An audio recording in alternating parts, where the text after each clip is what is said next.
এই আর রহিম নামের ব্যুৎপত্তিগত উৎসটা আসলে কোথায়? উৎসটা বুঝতে হলে আমাদের একেবারে মূল আরবি অক্ষরে বা ৩ অক্ষরের মূল ধাতুতে ফিরে যেতে হবে। আর রহিম শব্দটির মূল অক্ষর হল র, হ, ম। এখানে সবচেয়ে চমকপ্রদ বিষয় হল বহুল পরিচিত আরেকটি নাম আর রহমান। এবং এই রহিম দুটোই কিন্তু ঠিক একই জৈবিক এবং ভাষাতাত্ত্বিক উৎস থেকে এসেছে। মানে দুটো নামের রুট একই। একদমই তাই। আর এই মূলধাতুর একটি খুব প্রাথমিক বাস্তব এবং ইন্দ্রিয়গ্রাহ্য অর্থ আছে। ধ্রুপদী আরবিতে আর রাহিম বলতে সরাসরি মায়ের গর্ভাশয়কে বোঝানো হয়। একটু থামাই। মায়ের গর্ভাশয় মানে স্রষ্টার একটি অত্যন্ত গুরুত্বপূর্ণ নামের মূল উৎপত্তি একটি মানবীয় জৈবিক অঙ্গ থেকে। হ্যাঁ, শুনতে অবাক লাগলেও এটাই সত্য।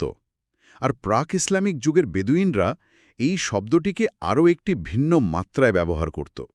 তারা রাহিম শব্দটিকে লক্ষ্যভিত্তিক সংযোগ এবং পক্ষপাতমূলক স্নেহ বোঝাতে ব্যবহার করত। পক্ষপাতমূলক স্নেহ এর মানে এখানে দয়াটা সবার জন্য সমান নয়। ঠিক ধরেছেন। এটাকে আরেকটু গভীরে গিয়ে বিশ্লেষণ করলে বিষয়টা পরিষ্কার হবে। ধরুন, আর রহমান হল পুরো গর্ভাশয়, যা একটি সন্তানকে চারপাশ থেকে সম্পূর্ণ ঢেকে রাখে। কিন্তু র, হা, মা বিশেষভাবে সেই গর্ভাশয়ের ভেতরের একটি অত্যন্ত গুরুত্বপূর্ণ এবং নির্দিষ্ট সংযোগকে নির্দেশ করে। আর তা হল গর্ভনারী। বুঝতে পারছি। তার মানে এটি কেবল একটি সাধারণ ভাসমান পরিবেশ নয়, এটি একটি প্রত্যক্ষ এবং শারীরিক জীবনরেখা। চমৎকার বলেছেন। এটি একটি নীরব বিচ্ছিন্ন চ্যানেল। এই চ্যানেল দিয়ে ধারক বা মায়ের শরীর থেকে নির্ভরের কাছে অত্যন্ত সুনির্দিষ্ট পুষ্টি পৌঁছে যায়।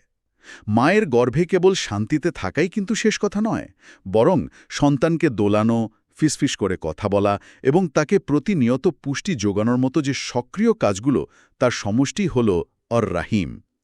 এই ধারণার সাথেই জড়িয়ে আছে সিলাতুর রাহিমের খুব পরিচিত একটা ধারণা।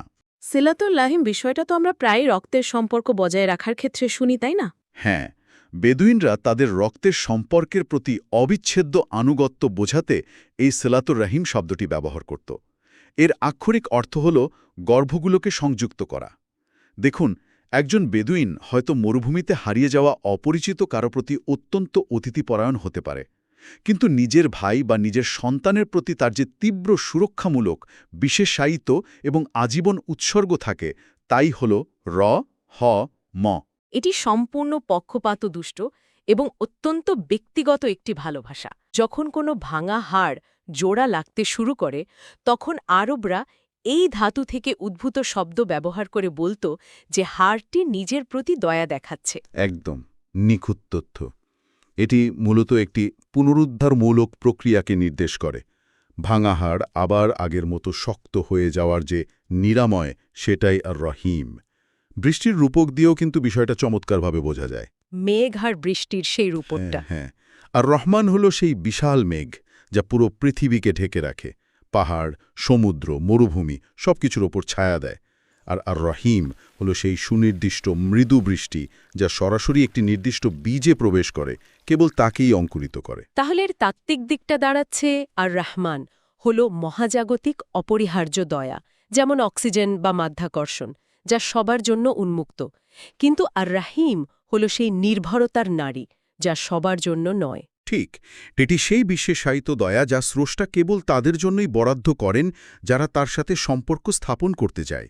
সহজ কথায় আর রহমান হল সেই দয়া যা সবাই শ্বাস হিসেবে গ্রহণ করে, আর রাহিম হল সেই দয়া যা হৃদয়কে পথ দেখায়। দারুণ। এবার তাহলে দ্বিতীয় ধাপে ঢোকা যাক। এই ধাপে আমরা সমগোত্রীয় নাম এবং কোরআনের লুকানো বিন্যাসগুলো নিয়ে আলোচনা করব। দয়া বা ভালোবাসা বোঝাতে তো আরও অনেক শব্দ আছে, যেমন আল ওয়াদুদ।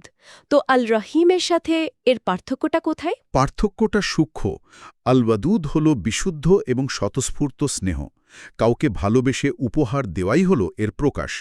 এর জন্য গ্রহীতার অভাবগ্রস্ত হওয়ার কোনো প্রয়োজন নেই। অন্যদিকে রহমত সাধারণত গ্রহীতার কোনো ঘাটতি বা দুর্বলতার কারণে উদ্দীপ্ত হয়। অর্থাৎ আল রহিম হল সেই দয়া যা আধ্যাত্মিক বা শারীরিক দারিদ্র্য থেকে কাউকে টেনে তোলে, আর আল ওয়াদুদ হল তাকে নিরাপদ করার পর মর্যাদায় উন্নীত করা। একেবারে সঠিক। আচ্ছা, আর রাউফ নামের সাথে পার্থক্যটা কি? এটাও তো করুণা বোঝায়। রউফ হল এমন করুণা যা কোনো ক্ষতি হওয়ার আগেই প্রতিরোধ করে। উদাহরণস্বরূপ, একটি দ্রুতগামী গাড়ির সামনে কেউ পড়ে গেলে গাড়িটা গায়ের ওপর ওঠার আগেই তাকে টেনে সরিয়ে নেওয়াই হল আর রউফ। কিন্তু দুর্ঘটনা যদি ঘটেই যায়, এরপর সেই ক্ষত সারিয়ে তোলার যে দয়া, তা হল আর রহিম। আমার কাছে সবচেয়ে কৌতূহলোদ্দীপক লাগে আল গাফুর আর রহিম এর পার্থক্যটা। পাপ মোচনের ক্ষেত্রে তো আমরা সাধারণত আল গাফুর নামটাই বেশি শুনি। আল গফুর হল পাপকে ঢেকে রাখা বা মুছে ফেলা। ধরুন, একটা শিশু কাদায় মাখামাখি হয়ে ঘরে ফিরেছে। সেই শিশুর গা থেকে পানি দিয়ে কাদা ধুয়ে ফেলাই হল আল গফুর। কিন্তু আর রহিম হল সেই পরিষ্কার হওয়ার শিশুকে একটি উষ্ণ তোয়ালে জড়িয়ে তার কপালে চুমু দেওয়া এবং তাকে গরম খাবার দেওয়া। এটি সম্পর্কটি এমনভাবে পুনরুদ্ধার করে যেন পাপ কখনোই ঘটেনি। কি চমৎকার একটা দৃশ্যপট! তাহলে তাওয়াবের সাথে সম্পর্ক কি? আত্মাওয়াব হল স্রষ্টার ফিরে আসার দরজা, সব সময় খোলা রাখা। আর রাহিমও হল সেই খোলা দরজার ভেতর দিয়ে প্রবেশের ঠিক পরপরই পাওয়া উষ্ণ আলিঙ্গন। এছাড়া আরও দুটি নাম জেনে রাখা ভালো: আল আফু, যা হল পাপের সম্পূর্ণ অবলুপ্তি, এবং আল বার, যা হল তীব্র বদান্যতা। আর রাহিমও কোরআনে ১৪০ বারের বেশি, অন্য একটি বর্ণনায় ১১৪ বারের বেশি আবির্ভূত হয়েছে। কিন্তু নির্দিষ্ট ঐশিক গুণ হিসাবে এটি ২০টি সূরায় ঠিক ৩৪ বার ব্যবহৃত হয়েছে। এরপর সবচেয়ে বেশি বার এসেছে সূরা আশ-শুআরায়, তাই না? একদম, সেখানে ৯টি আয়াত রয়েছে। এই এতগুলো পরিসংখ্যানের ভেতরে কিন্তু ৩টি অসাধারণ বিন্যাস বা প্যাটার্ন লুকিয়ে আছে। হ্যাঁ, প্রথম বিন্যাসটি হল মোমিনদের জন্য একচেটিয়া অধিকার। সূরা আল আহজাবের ৪৩ নম্বর আয়াতে বলা হয়েছে, আল্লাহ মোমিনদের প্রতি আর রহিম। একটু ভাবুন, ফেরাউনের গায়েও তো রোদের আলো পড়ত, সেটা ছিল আর রহমান। কিন্তু মুসা আলাহিসাল্লামের হৃদয়ের অভ্যন্তরীণ যে প্রশান্তি, সেটা ছিল আর রহিম। দ্বিতীয় বিন্যাসটি আধ্যাত্মিক পুনর্বাসনের সূত্র। ঠিক, আল গফুর এর সাথে রহিমের জুটি কোরআনে ঠিক ৭২ বার এসেছে, যেমন সূরা আল হিজরের ৪৯ নম্বর আয়াতে। আর তৃতীয় বিন্যাসটি হল ফিরে আসার জবাব, আত-তাওয়াব এর সাথে এটি ৯ বার এসেছে, যেমন সূরা আল বাকারার ৩৭ নম্বর আয়াত, যেখানে আদমের তওবা কবুল হওয়ার কথা বলা হয়েছে। চমৎকার! এবার আমরা তৃতীয় ধাপে যাব, যেখানে ব্যাকরণগত ওজন নিয়ে কথা বলবো। আরবির এই রূপতত্ত্ব বা ওজনের বিষয়টা একটু ভেঙে বলা যায়। খুব সহজ করে বললে, আরবি ভাষায় শব্দগুলো কিছু নির্দিষ্ট স্কেলে ফেলা হয়, যা থেকে শব্দের তীব্রতা বোঝা যায়। আর রাহিম শব্দটি ফাইল স্কেলে গঠিত। ধ্রুপদী আরবে এই স্কেল বা ছাঁচটি দুটি বিষয় নিশ্চিত করে: তীব্রতা এবং অবিচ্ছিন্নতা, যাকে আরবিতে বলা হয় চিরস্থায়িত্ব এবং অবিচ্ছিন্নতা। তার মানে এটি কোনো ক্ষণস্থায়ী মেজাজ নয়, এটি চিরস্থায়ী। হ্যাঁ, উদাহরণ দিলে পরিষ্কার হবে। যেমন দীর্ঘস্থায়ী সুন্দর বোঝাতে বলা হয় জামিল, স্থায়ীভাবে লম্বা বোঝাতে বলা হয় তউইল, আর স্থায়ী বদান্যতা বোঝাতে করিম। এর অর্থ হল, আল্লাহর এই নির্দিষ্ট দয়া কখনো শেষ হবে না, এর মেয়াদ কখনো ফুরায়বে না। তাহলে এই রহমানের স্কেলটা কি? তার সাথে ফয়িলের পার্থক্যটা কোথায়? রহমানের স্কেল হল ফালান। এই স্কেলটি চরম বিস্ফোরক কিন্তু ক্ষণস্থায়ী কিছুকে নির্দেশ করে। এটি একটি সুনামির মতো, যা প্রচণ্ড শক্তি নিয়ে প্লাবিত হয়, বিশাল জায়গা জুড়ে থাকে, কিন্তু একসময় পানি সরে যায়। বিপরীতে রাহিমও হল একটি গভীর এবং শান্ত ভূগর্ভস্থ ঝর্ণার মতো। এটি নিঃশব্দে অনন্তকাল ধরে প্রবাহিত হয়ে গাছের শিকড়কে পুষ্টি যোগায়। এই আলোচনায় কর্মবাচক শব্দ বা মাফুলের একটা ধারণা আছে। ফাইল স্কিল মাঝে মাঝে প্যাসিভ পার্টিসিপেল হিসেবে কাজ করে। আক্ষরিক অর্থে এর মানে হতে পারে যাকে দয়া করা হয়েছে। ঠিক, কিন্তু সৃষ্টার ক্ষেত্রে এর ভাষাতাত্ত্বিক অর্থ হল যিনি দয়া পাওয়ার যোগ্য, তবে মূল অর্থ সবসময় সক্রিয় বা ক্রিয়াশীল থাকে।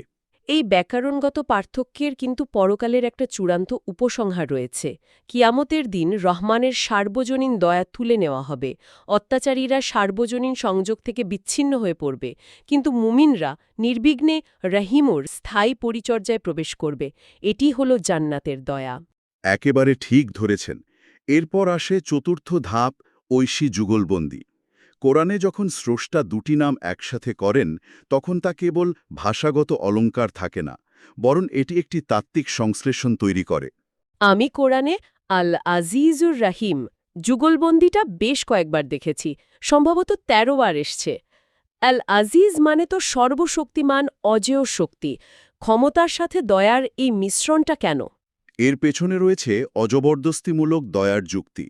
মানব ইতিহাসে ক্ষমতা এবং দয়া সাধারণত বিপরীতমুখী। মানুষ দুর্বল থাকলে বা প্রতিশোধ নেওয়ার অক্ষমতা থাকলে ক্ষমা করে, কিন্তু আল্লাহ আল আজিজুর রাহিম জোড়া দিয়ে বুঝিয়েছেন যে তার দয়া কোনো দুর্বলতা নয়। তিনি চাইলেই যে কোনো বিদ্রোহ গুড়িয়ে দিতে পারেন, কিন্তু তিনি সম্পূর্ণ অজেয় অবস্থান থেকে সজ্ঞানে রহিম হওয়ার পথ বেছে নেন। এই বিষয়টা সূরা আশ-শুআরা অর্থাৎ ২৬ নম্বর অধ্যায়ে খুব দারুণভাবে ফুটে উঠেছে। সেখানে এই যুগলবন্দির এক অভূতপূর্ব পুনরাবৃত্তি দেখা যায়। হ্যাঁ, এই সূরায় মুসা, ইব্রাহিম, নূহ, হুদ, সালেহ, লূত এবং শুয়াইব আলাইহিসসালামের ইতিহাস বর্ণিত হয়েছে। ফেরাউন, নমরুদ এবং আদ জাতির মতো অহংকারী স্বৈরাচারীদের পানি, বাতাস ও শব্দের মাধ্যমে ধ্বংসের বর্ণনার পর ঠিক ৯ বার একই আয়াতের পুনরাবৃত্তি করা হয়েছে এবং নিশ্চয়ই আপনার প্রভু, তিনি পরাক্রমশালী, পরম দয়ালু। লোহিত সাগরের বিষয়টা ভাবলে গায়ে কাটা দেয়। মানে, পানি যখন গণবিধ্বংসী অস্ত্র হিসেবে ফেরাউনকে ডুবিয়ে দিচ্ছে, তখন সাগরের সেই রূপটা ছিল আল আজিজ। আর ঠিক একই মুহূর্তে সেই একই পানি যখন মুসা এবং বনি ইসরায়েলকে বাঁচানোর জন্য ঢাল হিসেবে কাজ করছে, তখন তা ছিল আর রহিম। এটাই ঐশী যুগলবন্দি সৌন্দর্য। এবার পঞ্চম ধাপে আমরা আলোচনা করব কোরআনিক আবাসস্থল নিয়ে, মানে এই দয়াটার বিচরণ কোথায়। আর রহমান যদি মহাজাগতিক ঐশ্বর্য ও সৃষ্টির স্থানে থাকে, তবে আর রহিমও কোথায় থাকে? আর রহিম থাকে মানুষের অস্তিত্বের সবচেয়ে অন্তরঙ্গ, শান্ত এবং ভগ্ন স্থানগুলোতে। মানবীয় মরীয় অবস্থা এবং আইনি ব্যতিক্রমের ক্ষেত্রে এর সবচেয়ে বড় প্রমাণ পাওয়া যায়। ইসলামিক আইনের কঠোরতার সীমানায় মানুষের দুর্বলতা যখন চরম পর্যায়ে পৌঁছায়, ঠিক সেখানে রহিম আবির্ভূত হয়। যেমন সূরা আল বাকারার ১৭৩ নম্বর আয়াতে বলা যায়, সেখানে মৃত প্রাণী, রক্ত ও শূকরের মাংস নিষিদ্ধ করা হয়েছে। কিন্তু আয়াতে বলা হয়েছে, কেউ চরম ক্ষুধায় বাধ্য হলে এবং পাপের ইচ্ছা না থাকলে তার কোনো পাপ নেই, কারণ আল্লাহ আল গফুর এবং আর রাহিম। ঠিক, এই নির্দিষ্ট দয়া আচারের অপবিত্রতাকে ছাপিয়ে মানুষের জীবন রক্ষাকে অগ্রাধিকার দেয়। চূড়ান্ত গন্তব্য বা জান্নাতের ক্ষেত্রেও আর রাহিমের প্রকাশ ঘটে। সূরা ইয়াসিনের ৫৮ নম্বর আয়াতে জান্নাতবাসীদের চূড়ান্ত পুরস্কার হিসেবে বলা হয়েছে, পরম দয়ালু রবের পক্ষ থেকে বলা হবে সালাম। দুনিয়াবী সার্বজনীন দয়া শেষ হওয়ার পর জান্নাতীরা এই একচেটিয়া অভিবাদন পাবে, যার অর্থ হল, এখন তোমরা সম্পূর্ণ নিরাপদ। রাতের আবাসস্থলেও এর বড় প্রমাণ মেলে। সূরা আল মুজাম্মিলের ২০ নম্বর আয়াতে রাতের নীরব প্রহরে ইবাদত এবং ক্ষমা প্রার্থনার কথা বলে। আয়াতটি আর রহিম দিয়ে শেষ করা হয়েছে। রাতের অন্ধকার পৃথিবী যখন স্তব্ধ থাকে, কেউ যখন ঘুম থেকে উঠে জায়নামাজে কাঁদে, তখন স্রষ্টার সাথে স্থাপিত সেই অত্যন্ত ব্যক্তিগত সংযোগটিই হল আর রহিমের আসল জায়গা। নবীদের প্রার্থনা এবং বৈশিষ্ট্যের ক্ষেত্রেও এটি দেখা যায়। সূরা আত-তৌবার ১২৮ নম্বর আয়াতে নবীকে মুমিনদের প্রতি আর রহিম হিসেবে বর্ণনা করা হয়েছে। আবার সূরা সোয়াদের ৪৪ নম্বর আয়াতে আইয়ুব আলাইহিসসালামের অমানবিক কষ্টের পর ত্রাতা হিসেবে এই দয়ার প্রকাশ দেখা যায়। এবার একেবারে শেষ ধাপে, অর্থাৎ ষষ্ঠ ধাপে চলে আসা যাক। এটি হলো ব্যক্তিগত অংশ। এই গভীর ধর্মতাত্ত্বিক জ্ঞানকে সরাসরি আমাদের জীবনের মনস্তাত্ত্বিক দিকের সাথে কিভাবে যুক্ত করা যায়। ইমাম আল গাজ্জালির মতে মুমিনের অংশ হল নিজেরা অপরের ভগ্ন দশায় পুনরুদ্ধারের উৎস হয়ে ওঠা। ওর যদি ব্যর্থতা আসে, তখন আধ্যাত্মিক হাড় যেন ভেঙে যায়। ঠিক, ওই সময়টাতেই শয়তান মানুষের মনে একটা ধারণা ঢুকিয়ে দিতে চায় যে আল্লাহ হয়তো কেবল আর রহমান হিসেবে অক্সিজেন দিচ্ছেন, কিন্তু আর রাহিমের ভালোবাসা থেকে তাকে অযোগ্য ঘোষণা করেছেন। কিন্তু আর রাহিমের মূল আরবি অর্থটাই তো ছিল যে দয়া ভাঙা হাড় জোড়া লাগায়। পাপ বা ব্যর্থতা মানেই গল্পের শেষ নয়, বরং এটি হল সেই নির্দিষ্ট স্থান যেখানে আল্লাহর নিরাময়কারী দয়া প্রয়োগ করা হয়। শর্ত শুধু একটাই, আত-তাওয়াব বা ফিরে আসা। এর মানে একান্ত ইবাদতকে আমরা নতুনভাবে সংজ্ঞায়িত করতে পারি। সবার সাথে নামাজ পড়াটা হলো আর রহমানের সার্বজনীন দয়া, কিন্তু রাতে অন্ধকার ঘরে সিজদায় অবনত হওয়াটা হলো আর রাহিমের সেই গর্বনারীর সংযোগ ধরে টান দেওয়া। এটি কোনো যান্ত্রিক দায়িত্ব নয়, এটি একটি সম্পর্ক। আর এই সম্পর্ক স্থাপনের জন্য আমরা 3টি নির্দিষ্ট করণীয় চর্চা করতে পারি। প্রথম করণীয় হল জীবনরেখার সিজদা। আগামী 3 দিন নামাজের শেষ সিজদায় গিয়ে সিলাতু রহিম বা সেই অবিচ্ছিন্ন নারীর সংযোগটি কল্পনা করতে হবে। সিজদায় ঠিক 10 সেকেন্ড অতিরিক্ত সময় থাকতে হবে। আর এই 10 সেকেন্ডে দুনিয়াবি সফলতা বা সম্পদের জন্য প্রার্থনা করা যাবে না। শুধু ভেতরের ভগ্নতা, উদ্বেগ নিরাময়ের জন্য বলতে হবে, ইয়া রহিম, আমার হৃদয় জোড়া লাগিয়ে দিন। দ্বিতীয় নির্দিষ্ট করণীয় হল ক্ষমার চিঠি। এমন কারো কথা ভাবতে হবে যে জীবনে খুব কষ্ট দিয়েছে। তাকে উদ্দেশ্য করে একটি চিঠি লিখতে হবে, কিন্তু সেটি পাঠানো যাবে না। আল গাফুরের গুণে গুণান্বিত হয়ে তার ভুলগুলো বিস্তারিত উল্লেখ না করে সাধারণভাবে ক্ষমা করে দিতে হবে। তারপর আর রহিমের গুণে গুণান্বিত হয়ে তার জন্য সক্রিয় কল্যাণের কামনা করতে হবে, যেন আল্লাহ তার জীবনকে আনন্দে ভরিয়ে দেন। এটি মানুষের ভেতরে ঐশী দয়ার সর্বোত্তম প্রতিফলন। আর তৃতীয় করণীয় হল ফিরে আসার মন্ত্র। কোনো ভুলের পর হতাশায় নিমজ্জিত না হয়ে সরাসরি বলতে হবে, ইয়া রহিম, আমি ফিরে আসছি, ইন্নাহু হুয়া তাওয়াবুর রাহিম।